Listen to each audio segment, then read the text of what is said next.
So thank you for joining us today on Candid Conversations. Today we have Meg Faure. Meg is an occupational therapist with a passion for the care, development and education of babies and young children. Knowing that parenting is the toughest calling of all and that the early years massively impact life, Megan has made it her life's work to touch the lives of parents and young children. As a mum of 3 children, Meg found that her passion was to take neuroscience and research and make it practical and accessible to impact the human journey in the formative years. From pregnancy and early childhood, Meg provides support through books, parenting applications and courses, through the early years education, through the PlaySense program. Meg has worked in various clinical settings, including a pediatric rehab facility in New York, in private practice, and a school for children with special needs. As a journalist, speaker, and author in the field of child psychology, parenting, and child development, she has written 8 parenting titles, including the bestseller Baby Sense. As an entrepreneur, Meg founded the product company Baby Sense, and in 2020 launched her parenting mobile application, Parent Sense, covering all aspects of development, feeding, sleep, health, and daily bespoke routines for 0 to 12 months. So thank you very much for joining us, Meg. It's lovely to have you here. You have been very busy with your books and apps and educational activities. So why don't you tell us a little bit about PlaySense and who is it aimed at? Yeah, thank you for the introduction, Candy. Yes, and it does make me sound like I've been very busy. So PlaySense is one of the ventures. I've had, as you've noted, I've had my clinical background and then my author background and journalist background, but I've also had 3 businesses, and PlaySense is my education business. It's an edtech company based out of South Africa, but it is global. The website is parentsense.org for anybody who wants to go and have a look at it. It was born actually out of a need that I had with my own children, and that was that I found they'd been at home with me and a nanny until they were about 18 months old. And like many parents, I started to feel like at 18 months that they needed a little bit more socialization, maybe a little bit more stimulation. So I put my firstborn into a play group, into a creche, and where he was with 12 other children. And he just absolutely hated it. I mean, he melted down every time I dropped him off. He cried when I fetched him. The teacher said to me, he must just come more days of the week, stay for longer. I tried that, and nothing got better. And eventually it struck me that actually the most incredible thing that we can do for our children is to hire a nanny, and to get that nanny to be shared, because it can be quite an expensive cost, but share that cost between 3 other like-minded families. I gave her a curriculum that I had written myself as an occupational therapist, and I said to her, here's the most incredible stimulation program for little ones. And if I share your costs between 3 other little ones, my little one gets the benefit of socialization and the stimulation. And we gave her a little bit of a higher salary than she would have for one child, obviously. And so it was just the sweet spot. The kids were happy, the nanny was happy, and really it was just absolutely incredible. And so that was really how it started. Now my son's 24 years old, which I'm showing my age, but that was the first PlaySense group. It took me about 16 years to actually then go ahead and formalize it. And we formalized the business a few years ago, and it has just gone from strength to strength. We have 50 schools. We call them little play groups across South Africa. And that is open to franchising across the world. So if that's something that really tickles the fancy of one of the nannies who's listening to this, or one of the parents, it's certainly something that we can look at. What's completely unique about it is, aside from the fact that it happens in a person's home, either the nanny's home or the parent's home, the other part that's completely unique is that it is based on an imaginary play program. And that's because we know that imaginary play for the toddler is the most incredible fertile soil for the development of every single facet of development. And, I think very often parents get caught up in gross motor skills, fine motor skills, language skills, technical skills, STEM skills, whatever, the skills focused, outcomes based charge that we all have nowadays in our modern world. But the truth is that your soft skills, which are things like creativity, collaboration, creativity, as I said, those are much more important for long-term success. And the fertile breeding ground for that is imaginary play. Yes. And so our curriculum is very much focused around imaginary play. It has sensory play and gross motor play, obviously, but the curriculum is very much focused around imaginary play. Fantastic. And so how long does it take, let's say if I were interested in, starting up PlaySense, how long would it take me to learn about the curriculum, how to set it up, and all of that's involved? So we vet our teachers quite carefully. They have to have a background in early years or early child education or care. So a nanny who's kind of got 5 years under her belt and has been caring for toddlers would be absolutely perfect for the program. Or an early years teacher would also be absolutely fine, an early childhood education teacher. So we, first of all, the first process is we have a look at, do you have what it takes to really be passionate about this age group? The age group of 2 to 5 year olds is a very magical time, but it comes with a lot of demand. So we check our teachers out carefully. Yes, The next step is that you go through our online training program, which is not very long. That can take you as short as 2 to 3 weeks. It's an online program. It's got 20 modules that you run through in your own time. You have 2 sessions during the course of that training program with me personally, just to take you through any questions. And then from there, you can go and actually just set up your school. Your school gets loaded up onto our website, and then parents can actually apply to then come and join PlaySense schools. Okay, fantastic. And how did your background as a occupational therapy help you create the course? I think a couple of things. First of all, occupational therapists are trained in early childhood development, and that is my passion. I think that the early years are absolutely crucial in terms of the whole lifelong trajectory of a child's development and of a human being's development. And so that would be my first point of departure, that I understand the way that children's brains work. I understand what they need in order to learn. I have a deep understanding of the emotional world of the toddler and of the human being and of human mental health. And so all of those foundations come through in the curriculum. So I would say that's the first thing. I also know that little ones need to be able to learn to self-regulate. And that also comes from my background as an occupational therapist. And the ability of a human being to self-regulate is grounded in relationships. Children only learn to self-regulate if they're in a caring relationship. It's just the only way that it happens. Yep. And so that caring relationship with a nanny or a teacher who's working with them through a curriculum between 2 and 5 years old develops that self-regulation. And as all the research shows us, the marshmallow test by Walter Mischel is just one of the examples of that. If children develop self-regulation under 5 years of age, it bodes very well for long-term success. Okay. Fantastic. Thank you for giving us an overview of PlaySense. So you also developed an app called Parent Sense. How do you feel? Do you feel that more nannies and maternity nurses or newborn care specialists are using technology more in childcare, or do you think that they are reluctant to using technology? So technology is very interesting because it's quite a controversial space when it comes to early childhood. And in fact, one of the talks that I do is on technology and toddlers and actually just how damaging, in fact, that can be to the human brain development. So, I am one to be quite cautious around technology. Having said that, obviously, technology is an incredible enabler and it gives us access to so much information. Now, when we look at information acquisition through technology, there's 3 main buckets that falls into. The one is websites. So you can go and Google something and come up with a solution, an answer to a question or a solution. And that's your first digital engagement. Your second digital engagement would be social media. So that would be TikTok or Instagram, where it's curated. So in other words, you follow so-and-so, you follow me, you see me say something, therefore you follow what I say. And that's socially curated digital content.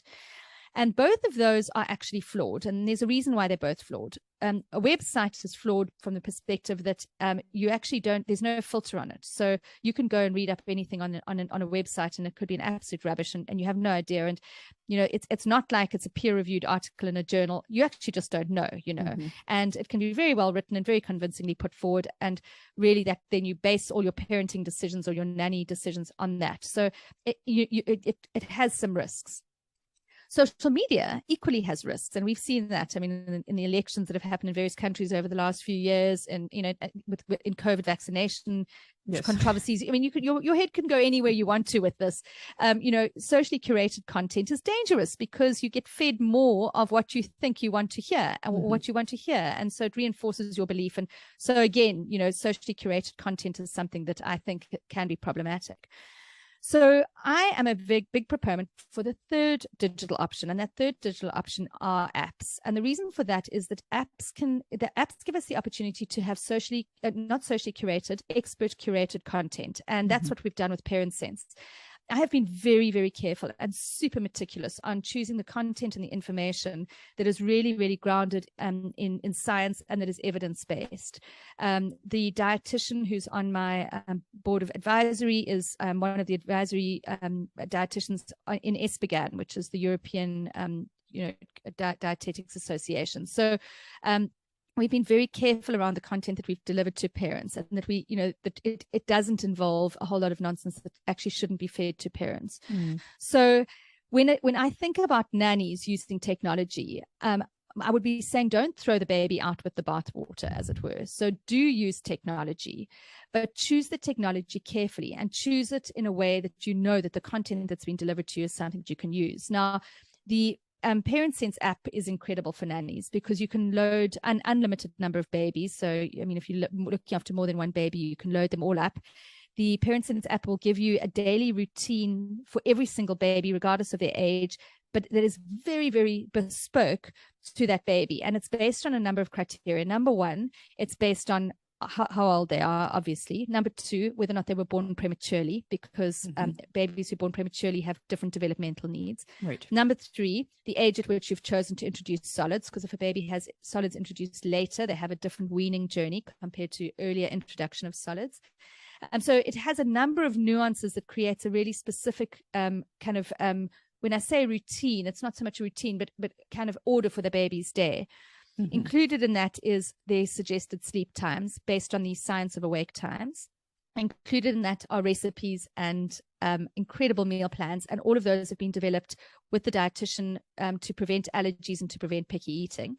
And then we've got a developmental activity, a stimulation activity for every single day of a baby's life that builds on the developmental milestones. So as a baby does a developmental milestone, the next activity is fed through. And so you've got activities for every single day as the little one goes through their first year of life.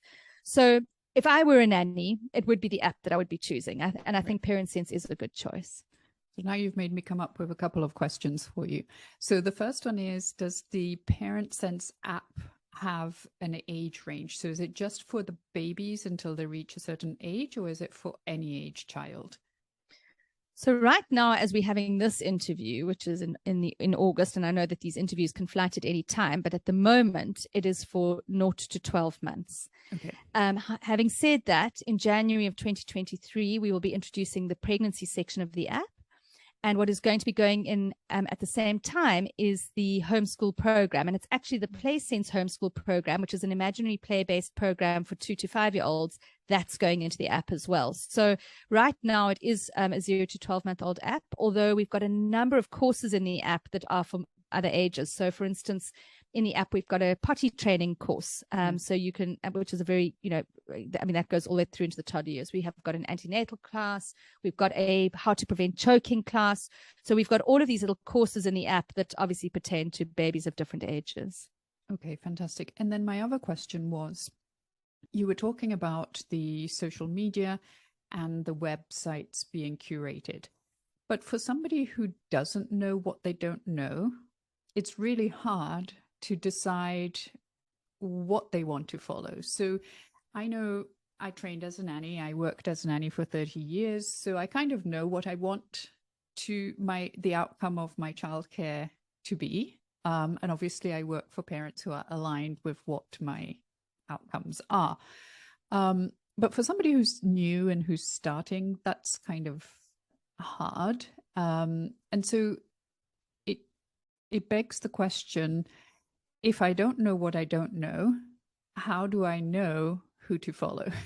It's a very, very important question and very difficult question, actually. So first of all, I do think that we all do have an innate gut around these things. We have an innate sense inside of ourselves that tells us what works and doesn't work for us. And I think noise, which can be science and media, both can be noise, can dull that voice inside of us. And I think that that's the risk that nannies and parents actually face, is that they've lost the ability to hear their inner voice.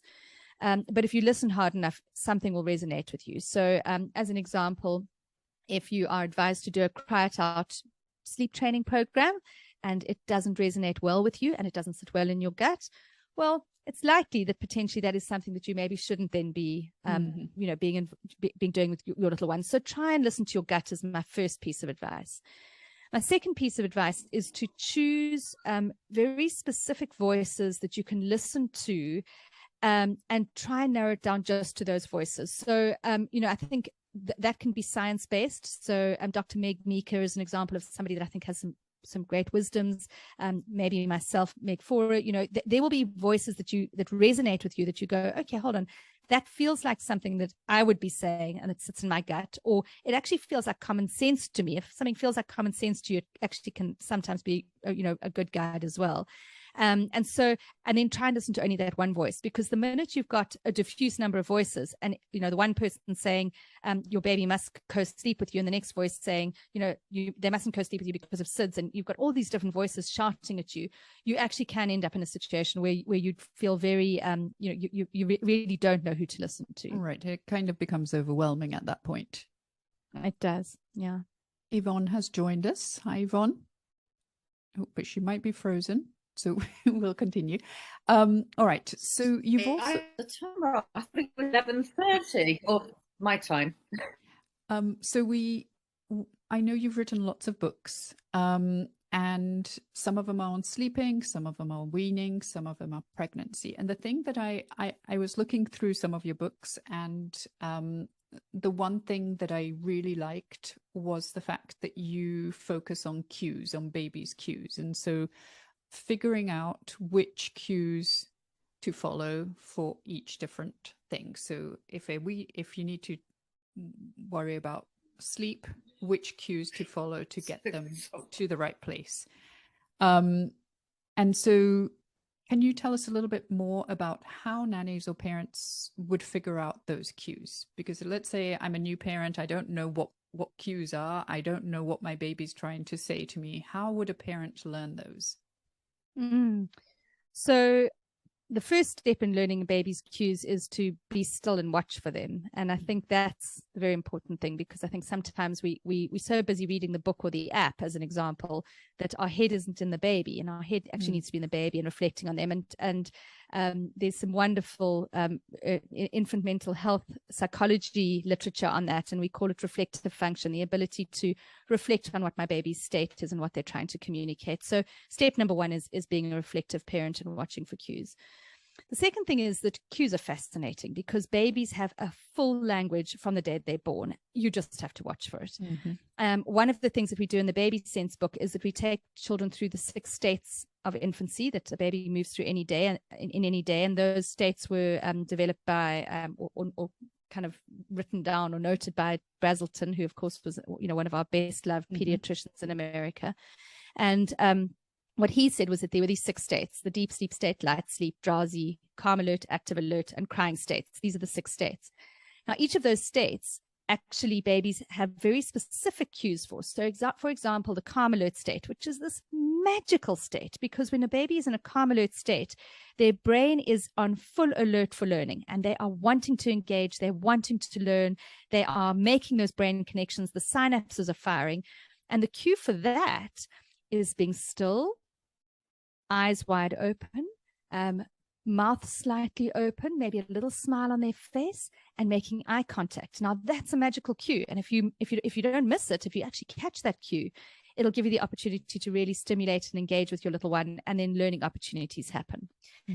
On the other side, you get your more fussy and grisly cues. So, for instance, hands to mouth and hands to midline are warning cues. So when little ones bring their hands towards the midline and towards their mouth, it usually indicates that they're trying to soothe themselves or keep themselves together, which is fine. It doesn't mean that they're going to cry. It just means that they're working hard at what they're doing to stay calm.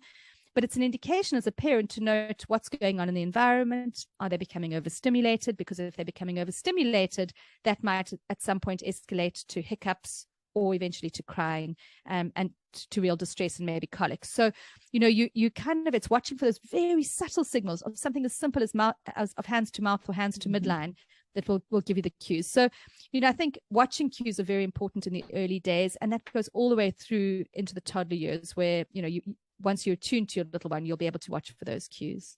Fantastic. Thank you. And I also saw that you use an acronym, COLLAB. Could you walk us through that? So COLLAB was something when Kath McGaw, who's the pediatric dietitian, who she studied at Johns Hopkins University, and everything I've done to do with diet, she's done with me. So she wrote Pregnancy Sense with me. She wrote Weaning Sense. She wrote Allergy Sense, and she wrote Feeding Sense with me, those 4 books.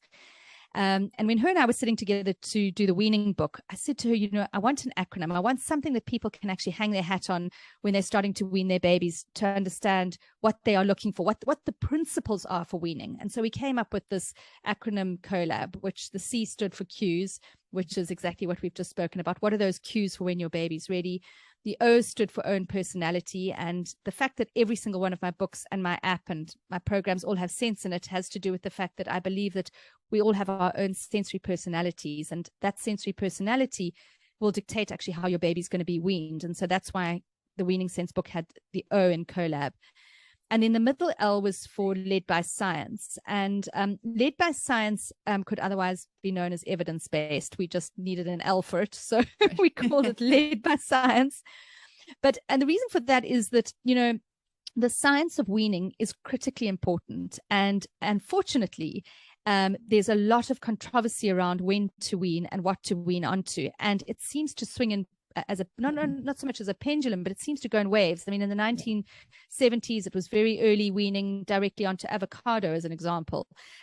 More recently, when I was weaning my son, who I said was 24 years old, it was rice cereal, and it was 6 months old, because everyone was worried about allergies. And now we understand that actually that was a completely incorrect thing to wean babies onto, pure carbohydrates off a fat diet, which breast milk has a high level of fat in it. Why would you wean onto pure processed carbohydrates? So what we did in this chapter of the L, the Led by Science, is we took the latest science on when should babies be weaned, and by weaned I mean put onto solids, and what should they be weaned onto, and we put that into that chapter. And then the A in COLLAB stands for age appropriate, because there's age appropriate stages at which you want to introduce different foods.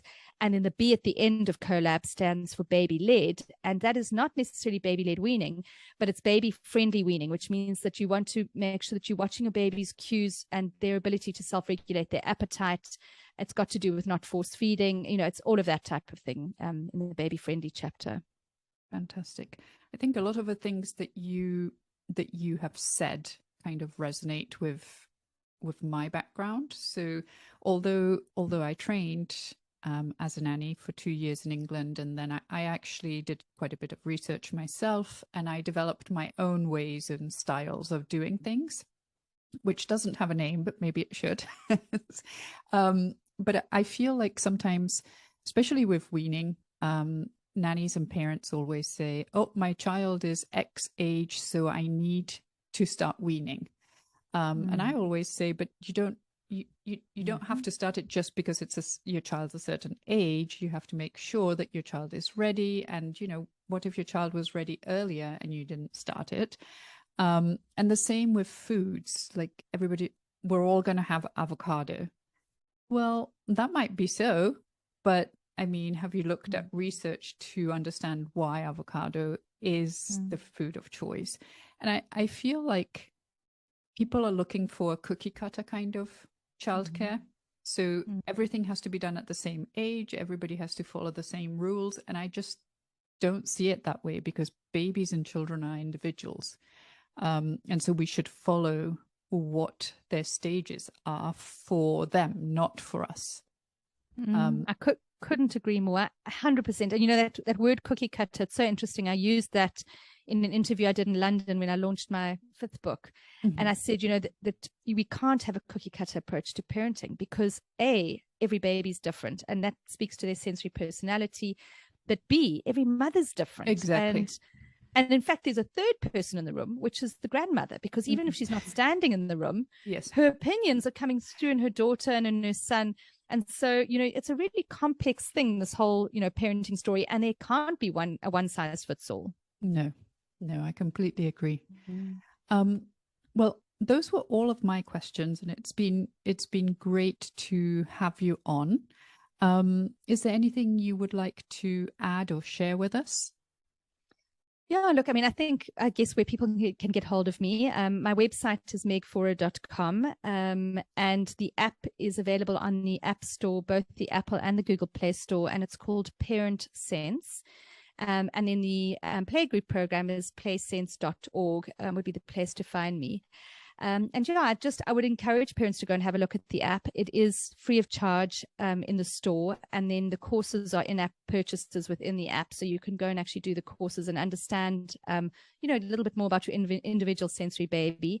I think for nannies, the course that I would like to highlight is the one on the sensory personality, because it helps you to understand your little charges, the little ones that you're looking after, in a different way. And, you spoke about it not being a cookie cutter approach. Well, I think it can be really, your approach can be really enhanced if you understand babies' sensory personalities, because they are so different, and so I really do appreciate you giving me this forum, and for us and being able to connect, Candy, and for me connecting with those nannies and mums who listen to your podcast. Fantastic. I will add your links to the podcast and to the YouTube, and then people will be able to just click and find you.